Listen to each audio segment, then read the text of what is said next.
белези за края и в същото време някои от тези белези са белези за началото. За какъв край и за какво начало става дума? Говорим за края на злото и началото на царството на славата. Това начало ще настъпи с второто пришествие на Исус Христос. И така, времето, вече този израз стана шаблон. Живеем в съдбоносно време.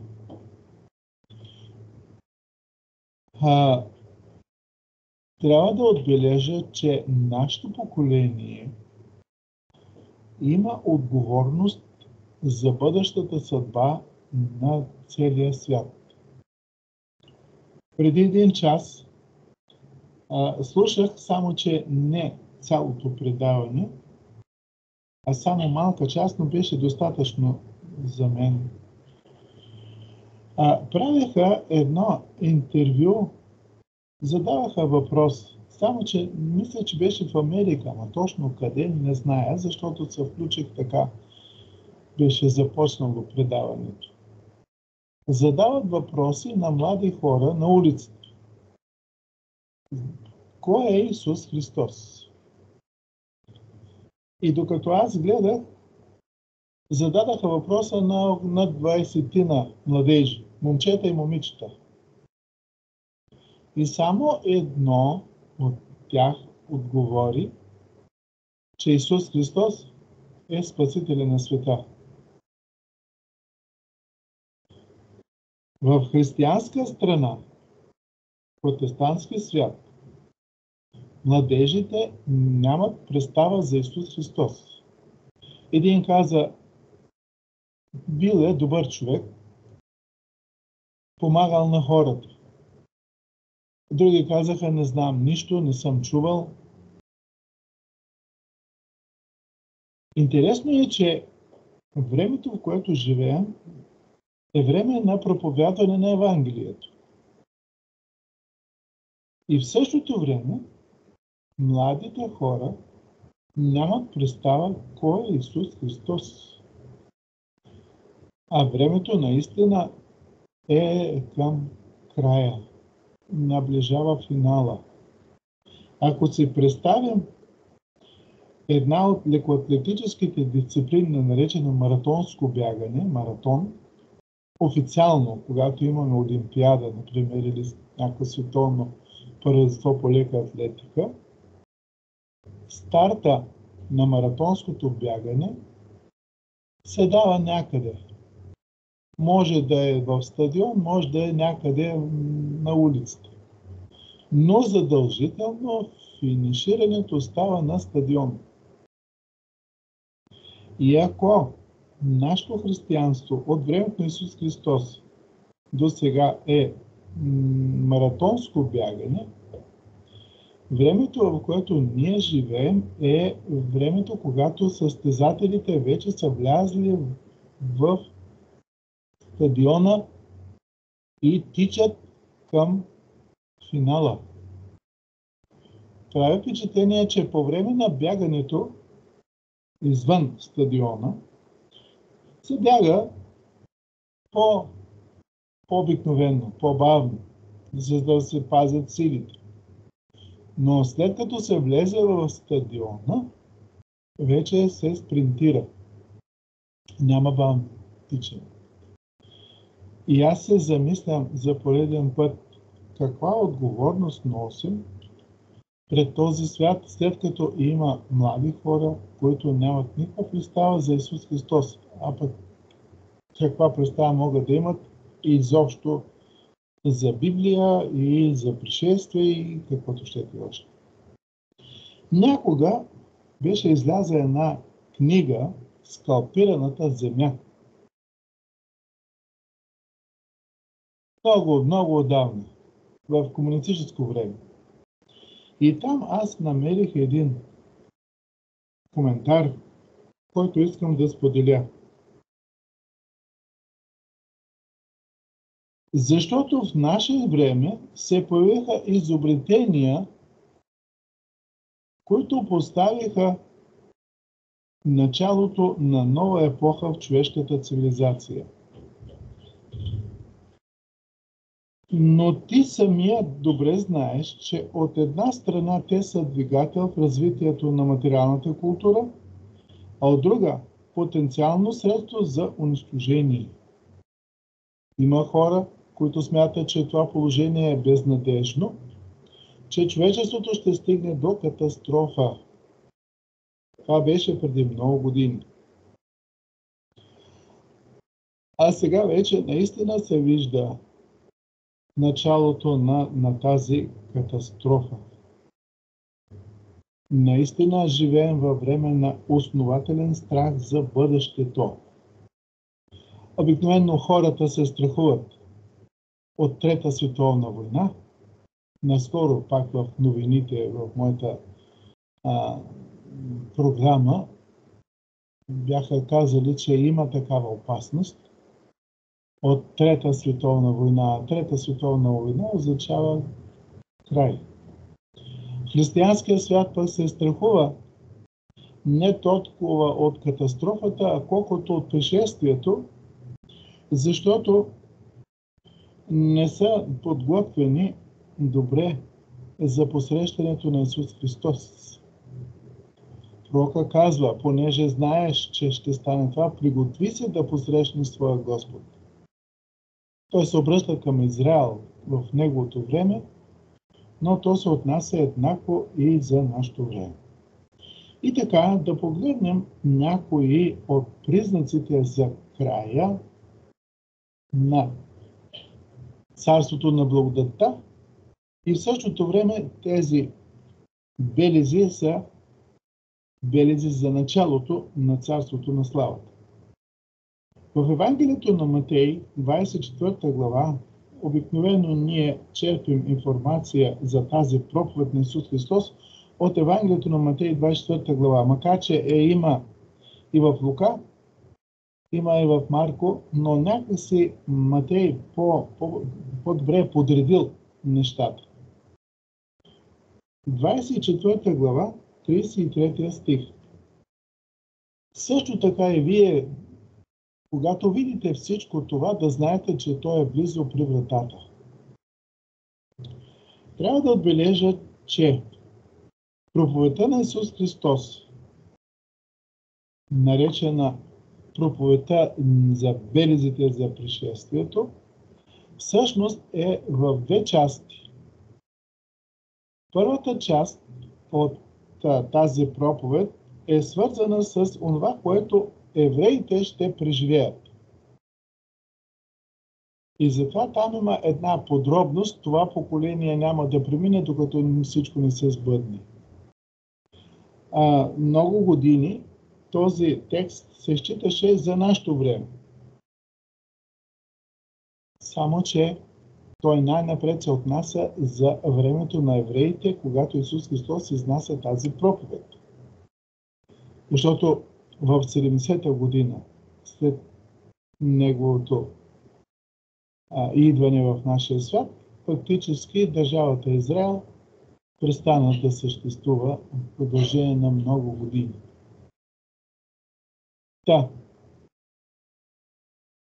Част обаче от тези белези, по-скоро втората част от тези белези, се отнасят за времето преди пришествието на Исус Христос официално. И той ще допълни картината по много интересен начин. Научете притчата от смокинята. Когато клоните й вече омекнат и развият листа, знаете, че е близо лятото. Също така и вие, когато видите всичко това, да знаете, че то е близо при вратата. Прави впечатление, че Исус Христос използва това дърво, смокиня.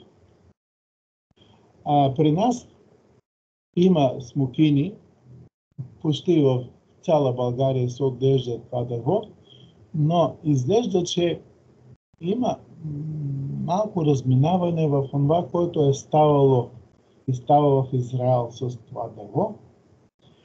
и за нас. Например, при нас първо цъфти бадема. И после почват да цъфтят другите дървета.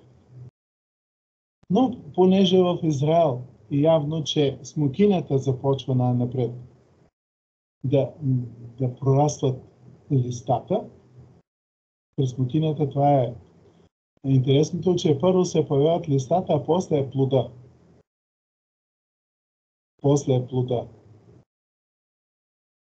И затова Исус Христос използва това дърво, за да напомни на хората, че както се ръководят от това дърво, идва ли лятото и свършва ли зимата, така и ние можем и от смокинята да вадим информация, пък може от бадема.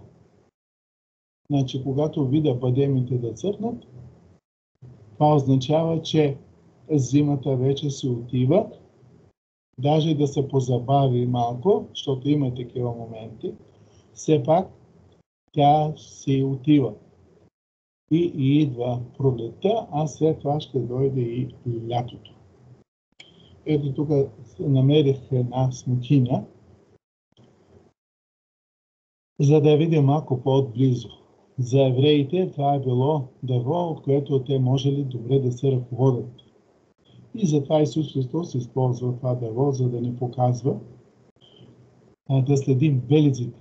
Всъщност, той прави една забележка на водачите на Израел, че са добри и земеделци, разбират от земеделие, от овощарство, но разбират и от метеорологичното време.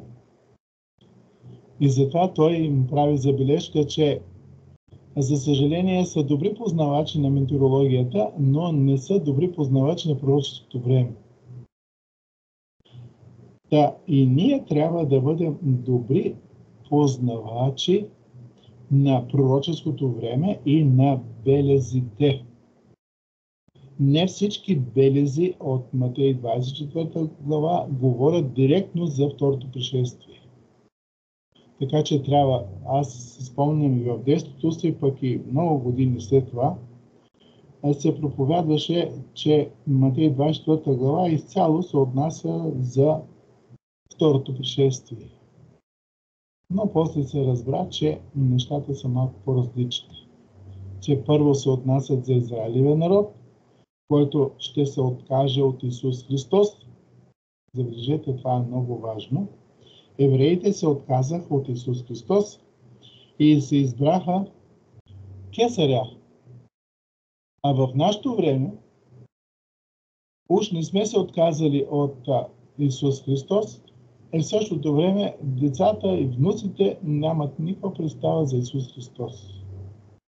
Нещо подобно беше станало с Израилевия народ. Израилевия народ, когато влезе в земята, имаха проблеми. Новото поколение много малко знаеше за Бога, който ги води в хананската земя. Родителите не бяха си свършили добре работата. И преди да стигнат границата, роптаяха и се бунтуваха, и после като се върнаха в пустинята за 40 години, пак имаше много роптание, много бунтове срещу Бога и се налагаше Господ да наказва. Спомням се сега, когато там една група искаха да стават свещеници и каза, земята се отвори и някои от тях попаднаха и загинаха. И на другия ден голяма част от народа станаха срещу Мойсей и каза, ви ги убихте, ти и брат. И какво са слушали младите хора и какво са знаели за Бога, вече е въпрос, който трябва много сериозно да се разглежда. И така, онова, което днес е на преден план, е страхът от самоунищожение. Между другото, Господ чрез Йоан на Патмос предсказа такава една ситуация, в която хората ще са способни да го направят. А пък други ще се страхуват. 11 глава, 18 стих. Народите се разгневиха, но дойде Твоя гняв и времето да се съдат мъртвите и дадеш наградата на слугите си пророците и на светиите, на онези, които се боят от Твоето име, малки и големи, и да погубиш губителите на земята. Значи тук имаме два важни моменти. Народите се разгневиха. Понеже аз от детството си съм свързан с църквата, с Библията и съм наблюдавал и съм слушал, но такова разгневяване, каквото има сега, не е било. Не е било. Най-напред сега най-новите данни, които върват, Русия нападна Украйна. Европа и Америка застанаха зад Украйна, почнаха да помагат, но постепенно много от държавите в Европа, пък и в Америка, започнаха да роптаят срещу помощта. И са ядосани. Защо се харчат толкова много пари? Уния да се оправят сами. След това избухна войната в Израел, там и в онния район. И вижте колко държави са се включили. Народите се разгневиха. Ама след като те се разгневят, ще дойде времето на Божия гняв. А Божия гняв ще бъде вече по време на 1000-годишното царство, небето и после при третото пришествие. И тук са включени особено на Божия гняв губителите на земята. Какво има предвид с губителите на земята, след малко ще кажа. Обаче искам една информация, на която скоро попаднах.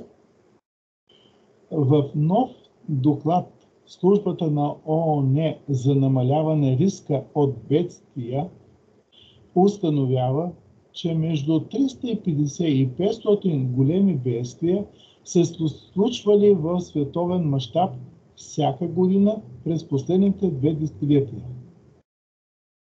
Хайде сега, който е добър по математика, нека да пресметне за 20 години колко големи бедствия са станали.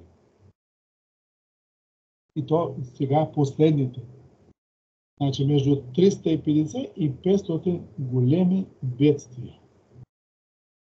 Пренебрегването на огромните рискове, пред които сме изправени, поставя човечеството в спиралата на самоунищожение. Предупреди в изявление заместник генералния секретар на ООН Амина Мохамед. Това са информация от последните години, миналата година. Тоест, ние притежаваме такава наука и такава техника, която може да придвижи живота напред. И в същото време тази наука и техника могат да ни придвижат към близкия край. И това е реалност. Сега, ако Русия почне понеже са ядосани на НАТО, да почнат да пущат ядреното си оръжие, представете си какво чудо ще стане. И не напразно сега хората са насочили вниманието си към изборите в Америка. Кой ще стане президент и как ще продължат нещата? Как ще продължат нещата? Всъщност от Америка могат да дойдат 2 неща. Едното е да се скарат още повече народите, а другото е да дойде обединението на християнството. А пък то няма да бъде само за християнството, а за целия свят, в което се влизат и другите религии. И едното и другото водят към края. И тук сега неща, които са непознати, но да ги покажа. Ето как върват нещата. Постепенно тази делена част започва да намалява. Наскоро пак така слушах едни новини, че пустинята Сахара не намалява, а се увеличава. Пясъците растат.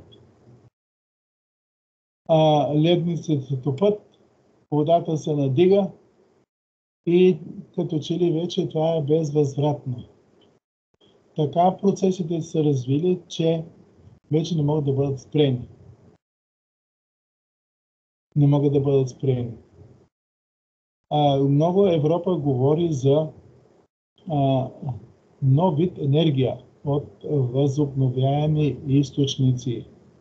Тоест да спрем с нефта, с въглищата и така нататък и да минем на тази енергия, която идва от слънцето, от вятъра. И сега тук е имало някакво предложение в България да се направят такива ветрени такива генератори, да бъдат поставени в морето.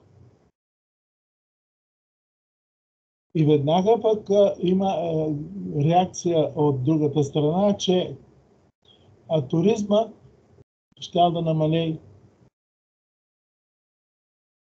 и народите са разгневени. Тоест, нашата наука и техника много сериозно ни води към нещо лошо. Ето какво става с въздуха, който човечеството диша. И не можем да го спрем. Водата, която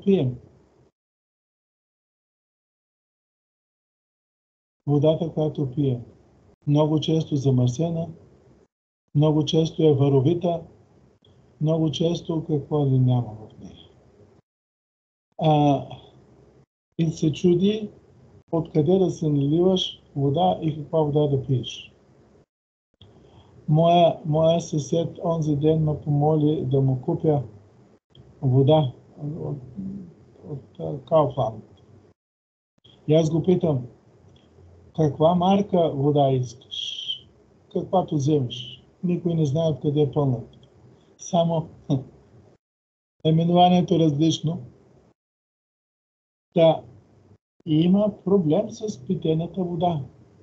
Тя намалява все повече и повече.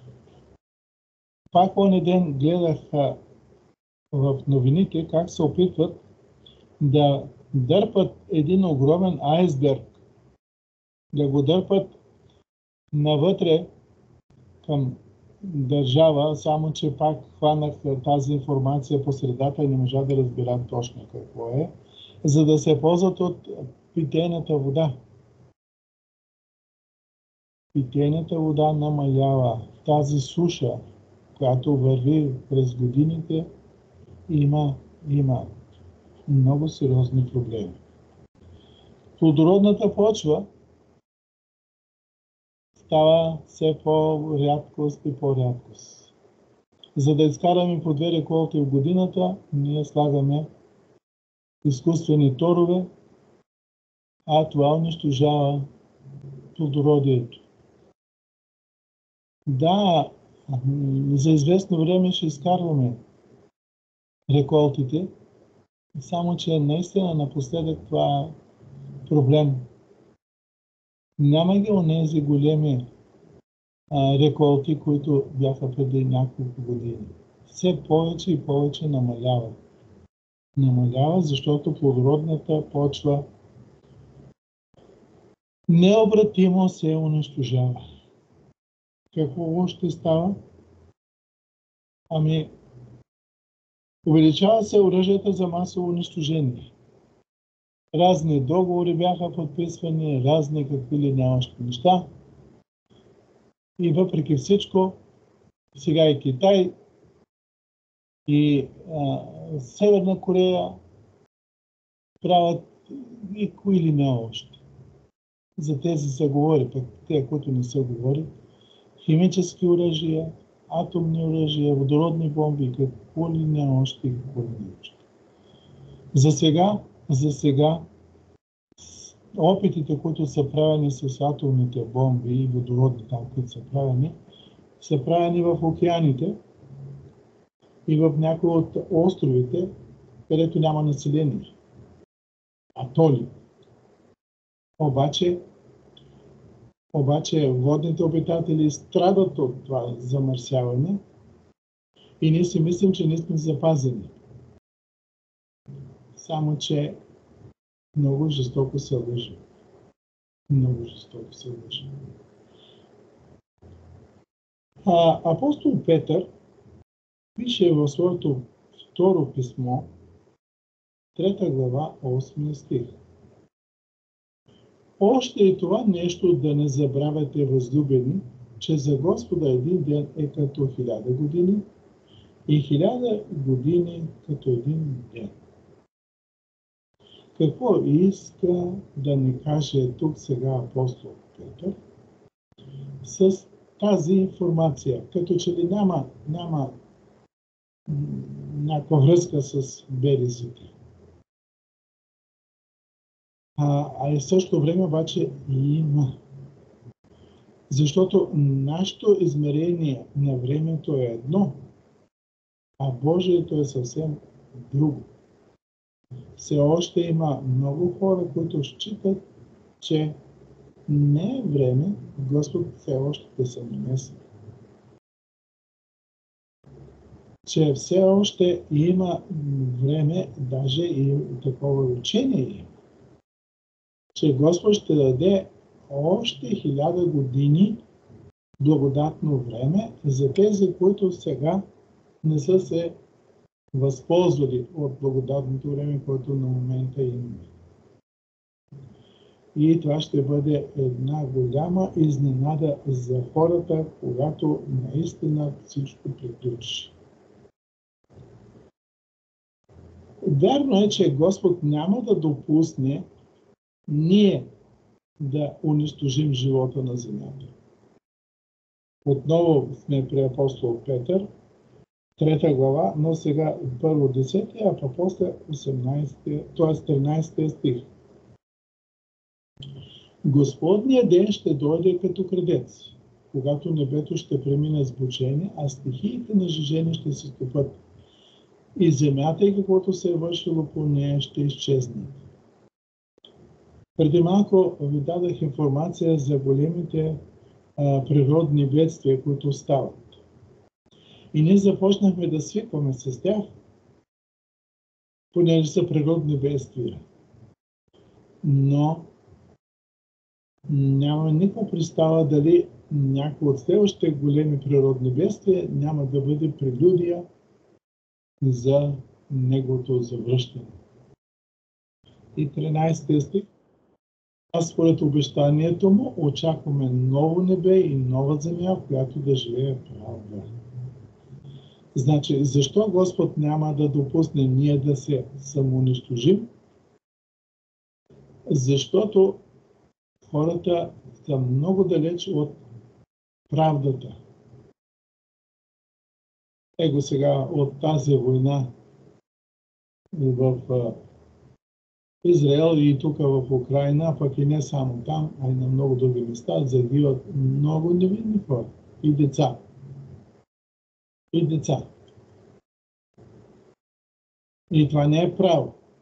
Защото колкото и да сме мъдри, в кавички, все някъде може да сбъркаме и вместо да се въздадем правда, американските наистина се хвалят, че ще въздават правда и ще умиротворяват света. И така го умиротворяват, че загиват толкова много невинни хора. Господ ще вземе в ръцете си това действие, за да може наистина справедливо да бъде въздадено. Който е вършил добро, да продължава да го върши и във вечността, а който е вършил зло и е мислил само зло, както е било при предпотопния свят, трябва да приключи с този начин на живот и на мислене. Когато Исус Христос беше казал това поколение, между другото, нека да прочета текста. Тук на тази картина ви показвам, че Господ ще вземе нещата в ръцете си и няма да допусне ние сами да сложим край на живота си, на нашата планета. Тя няма да бъде унищожена. Тя ще бъде обновена. Но за да бъде обновена, човека не е в състояние. Колкото да се опитваме това да спрем, другото да спрем, не успяваме. Не сме в състояние и затова Господ ще трябва да се намеси. Истина ви казвам, това поколение няма да премине, докато не се сбъдне всичко това. Значи тук разглеждам нещата в двата варианта. Исус говори за онова поколение, което ще преживее събитията за Израел след неговото отхвърляне. Най-напред отхвърлиха Исус Христос, избраха си кесаря, а след това отхвърлиха и започнаха да преследват пък последователите на Исус Христос. Това е впечатление, че първите, които наказваха Христовата църква в новото време, не бяха езичници, а бяха самите евреи. Като почнеш от Синедриона, който осъди на смърт дякон Стефан, цар Ирод уби Яков. Тоест, става дума за времето малко след Исусовото отиване. И поколението наистина преживя събитието. Когато Тит Флавий обкръжи Иерусалим и го подложи на жестоко унищожение, евреите дадаха отпор. В един момент обаче Господ се намесва, Тит напуска бойното поле и всички християни, които се бяха вслушвали в думите на Исус Христос и в думите на апостолите, това поколение, напусна Иерусалим. И когато Тит се върна и подложи вече на унищожение както града, така и храма, и този храм не се възстанови никога и няма да бъде възстановен, за Иерусалим спорят 3 религии, специално за хълма Мория. Християните, исляма и евреите. Само че палестинците също претендират. Искат половината Иерусалим да бъде столица на държава, която искат да им се създаде. Така че поколението, което трябваше да съблюдава онези събития и го направи добре, станаха живи. Сега обаче говорим за нашето време, за поколението, което наблюдава и преживява вече събитията, които са свързани с второто пришествие, част от проповедта на Исус Христос, ама вече се включват не само проповедта на Исус Христос от 24 глава, но се включва и книгата Откровение и специално Откровение 13 глава. И ако сте много внимателни в изучаването на Откровение 13 глава, ще видите, че ние живеем в последните стихове. Последните стихове на 13 глава.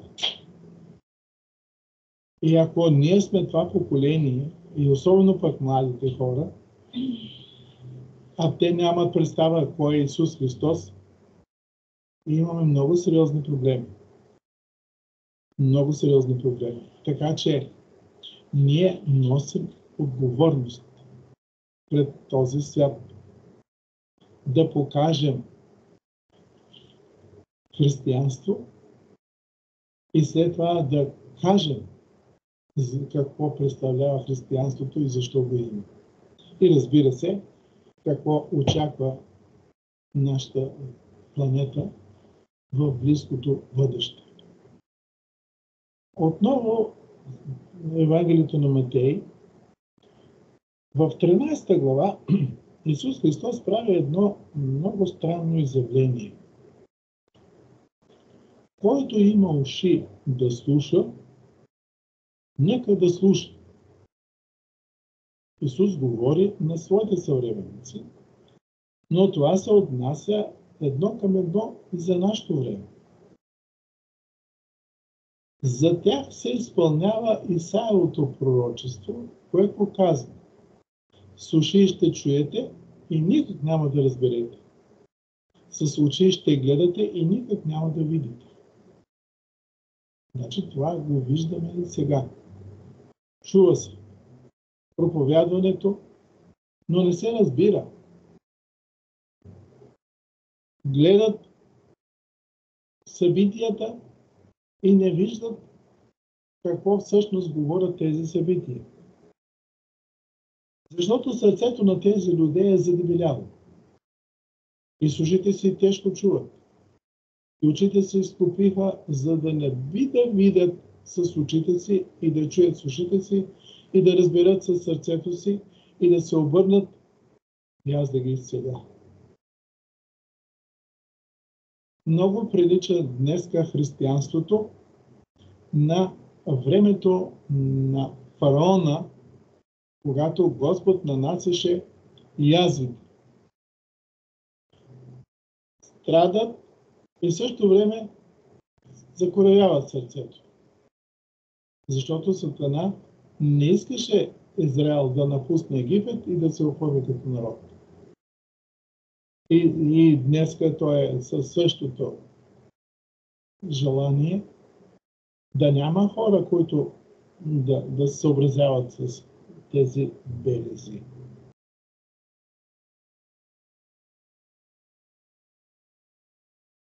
И накрая Исус Христос е във Витания. Това е вече края на неговата служба. И ще отива на празника Пасха. И сутринта, не сутринта, извинявайте, така след обяд, той тръгва към града. И там от височина на някакъв хълм, пред очите му се простира красотата на Иерусалим и особено красивия храм, който все още съществуваше. И като се приближи, видя града, плака за него. Защо?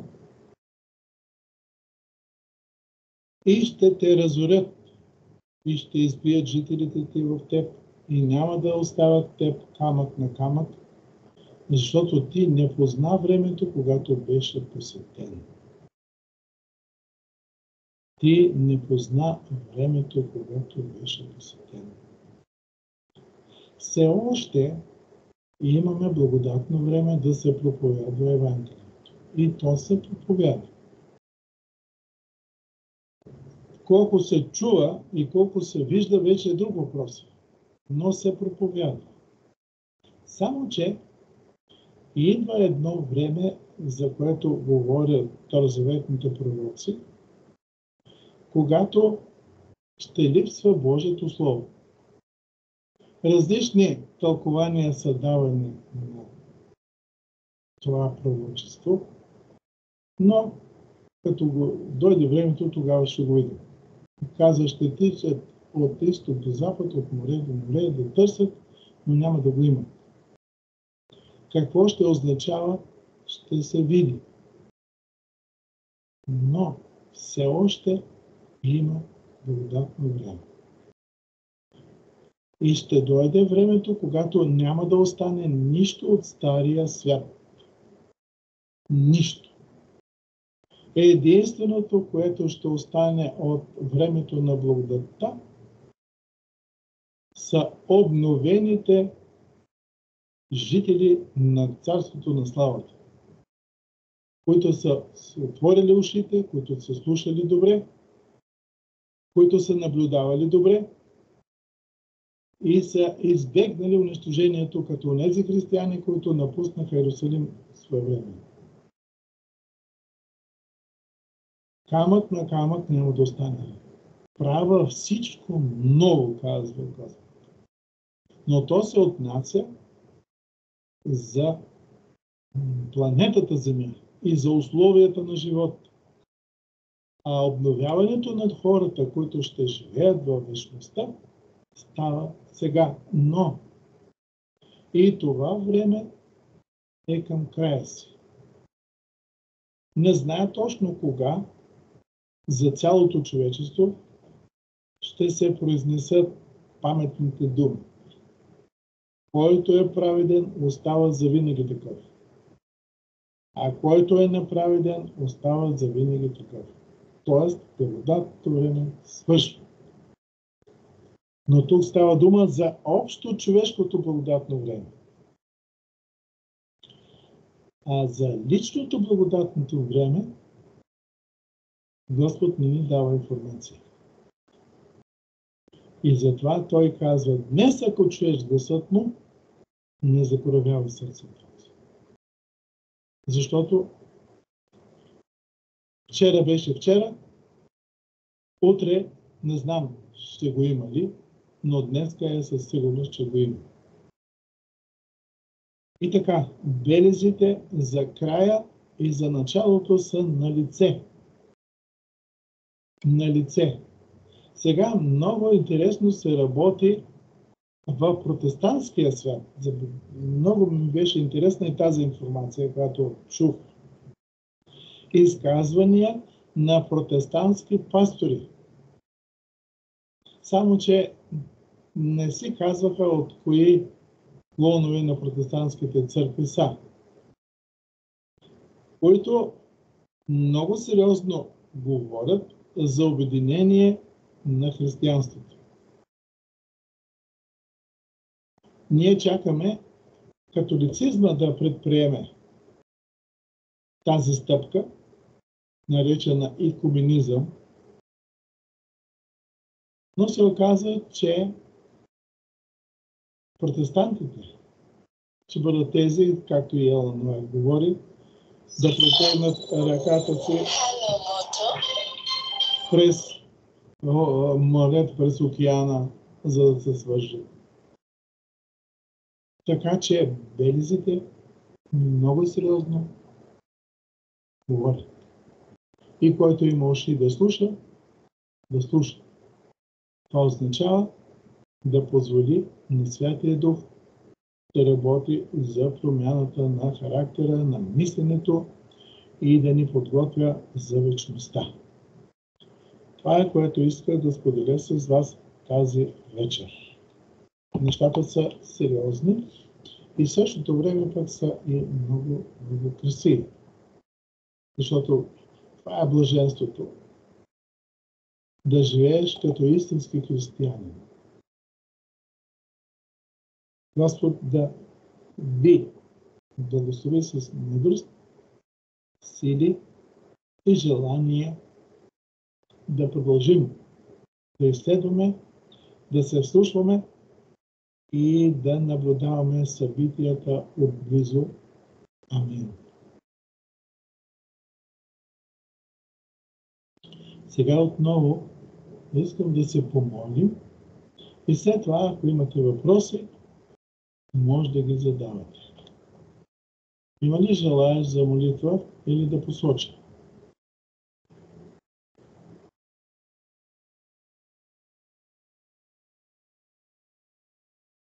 Ваню, чуваш ли ме добре?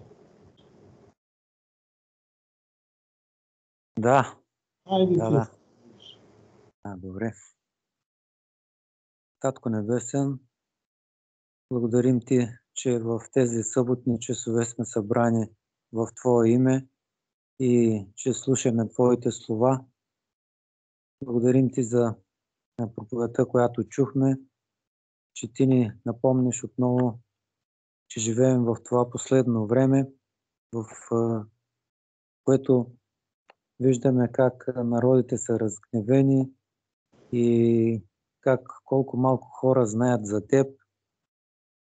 А докато е все още благодатно време, нека да можем да живеем според Твоята воля, според Твоите указания, според Твоята любов, тъй, щото да бъде приемана от мнозина, за да може числото на спасените да се приумножава. Моля Те, бъди с всеки един от нас и тези, които не са могли да се включат. Ти отговаряй на всеки според нуждите и според както е волята Ти. И нека каквото да вършим, каквото да правим, нека всичко бъде за Твоя прослава. Да бъде волята Ти в името и заслугите на Исус. Амин. Амин. И така, ако имате въпроси, давайте. Или коментар нещо, или да сте чули нещо, което ви е направило впечатление.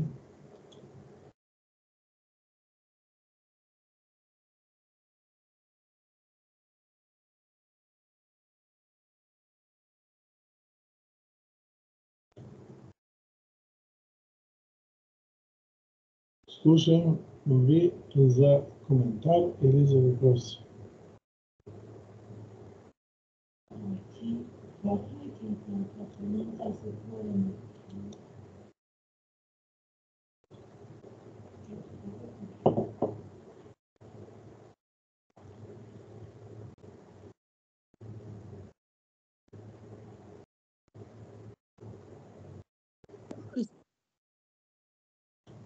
Да? Значи, по-скоро съм сега връзка с това, което чух. И след това имам един въпрос. Нищо микрофония се получава. Да. Да ме чуват. Значи, Румен Радев при нас преди известно време, не знам, там месец ли колко ли, не знам. И сподели с нас, че училището за пастори в България е затворено. Вече много години. Мислех, викам, добре. Няма желаещи да учат. Да, и аз това се запитах. Ако наистина няма пастори за напред, как, нали, в Библията се казва, че в последните времена всеки ще чуе за Господ. Викам, как тогава ще върви делото Господно? Обаче сега, като се замисля, ако пришествието наистина е много скоро, то май наистина, нали, смисъл такъв, че наистина нещата върват много наскоро да се случват. Това е, което, нали, си мисля така, като чух сега това. Да. Имам проблем. И то много сериозен в протестантския свят. Само, че Исус беше казал там на уния фарисеи, ако тези млъкнат, камъните ще поговорят. Тоест Господ има други начини и ще изчака известно време и след това ще затвори. Страницата ще действа по неговия начин. Но за съжаление, тези, които са пропуснали, са пропуснали. До тук. Въпросът ми е преди, може би не миналата, по-миналата проповед, бехте споменали, пасторе, че в ходатайствената молитва, че не е много правилно да се изреждат така имената, че по-добре се помолиш за един-двама, отколкото за много накуп. Да. Аз не знам, когато се моля, някой път има толкова много нуждаещи се и по някой път нуждата е в продължително време, в смисъл не е един, два, три пъти да се продължава. Нали, знаеме, че докато ние има нуждата, трябва да продължаваме да се молим. И много пъти. Мога да кажа, че почти винаги така ги изреждам по имена, нали, всичките. И не знам сега. Няма проблем. И така да, само че ако аз трябва да го направя, аз ще се разпределя така. Примерно днес трябва да се помоля за 10 души. И ще се разпределя във времето. Веднъж се помоля за няколко, след известно време ще прилича и ще се помоля за другите, след още известно време, за да мога да кажа повече неща. Ето сега тук в България имаме тук във Варна един спешен случай, едно дете на 10 на години, болно от левкемия. И ако аз имам още 5-6 души така болни, какво да кажа на Бога за този дете? А пък ако се помоля за, примерно сега, за 2-3, мога да кажа повече неща за детето, и за лекарите, и за лекарствата и така нататък. След няколко часа ще се отделя време за следващите и така. Да мога да кажа повече неща на Бога за случая. Не, че той не ги знае. Ама друго е да бъдеш малко по-подробен, отколкото само да споменеш имената. Така го разбирам аз. И така се вега. Ама не сте длъжни непременно да се съгласите с мен.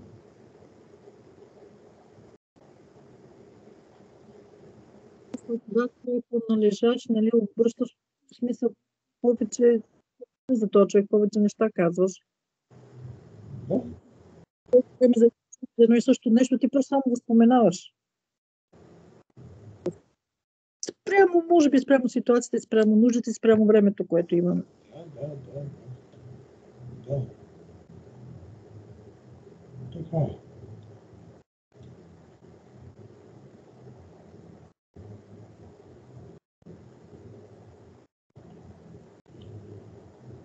Ами, освен да ви пожелая една хубава спокойна вечер, прекрасна събота и до следващата седмица. Живот и здраве! Бог да ви благослови изобилно и да ви обогати. Особено със съботно-училищните уроци, нещата вече почват така малко по-да се изясняват. И трябва малко по-сериозно да ги проучваме тези въпроси. Да. Благодаря ви за пожеланията, пасторе. Благодаря ви за проповедта и Божиите благословения да са също с вас. Амин. Бог с вас. Лека вечер. Лека и на вас.